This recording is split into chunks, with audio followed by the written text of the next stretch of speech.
In a hole in the ground there lived two hobbits. These hobbits spent their days doing as hobbits do and enjoying all the finer things life had to offer them.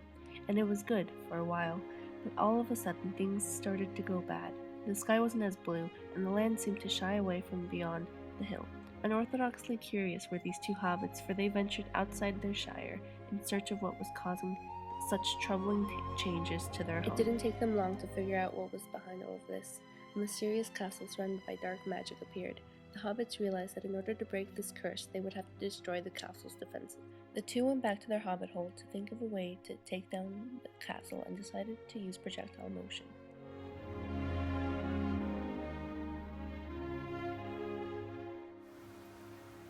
Projectiles that can save your life in a battle. They are arrows, they are spears.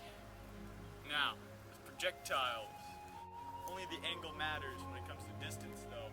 Well, x velocity as well. And you can use the formula vi squared over g times sine 2 theta to figure out how far it will go.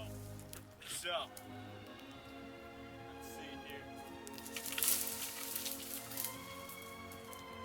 Hobbits run.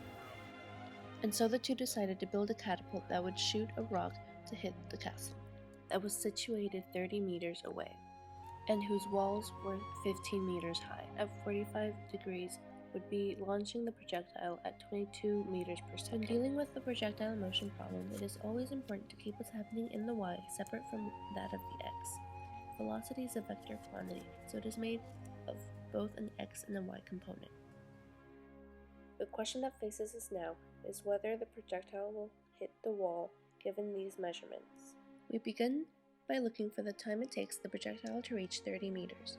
First, we must find the x component of the given velocity by using velocity x is equal to the initial velocity times the cosine of theta. This will give us 15.6 meters per second once all of the variables have been substituted in. Since the only acceleration that occurs in many of these projectile motion problems is gravity, and gravity is in the y direction, we will deal with that later. For now, however, we find the time by using the standard v equals d over t to see that it takes 1.92 seconds for the rock to reach 30 meters. The initial velocity of the rock is still 22 meters per second, and the time we found last section will come into play again. Also, the acceleration for objects in freefall is 9.8 meters per second on Earth. Similar to the beginning of last section, we will start by finding the y component of the velocity. Coincidentally, it turns out to be the same value, but the key difference lies within the use of sine instead of cosine.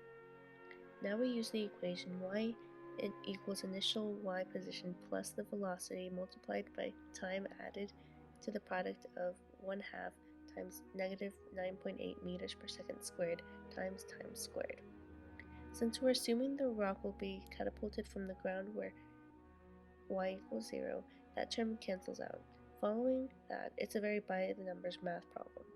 And by the end of it, the result is 11.9 meters, which means that at 30 meters, the projectile will indeed hit the castle wall.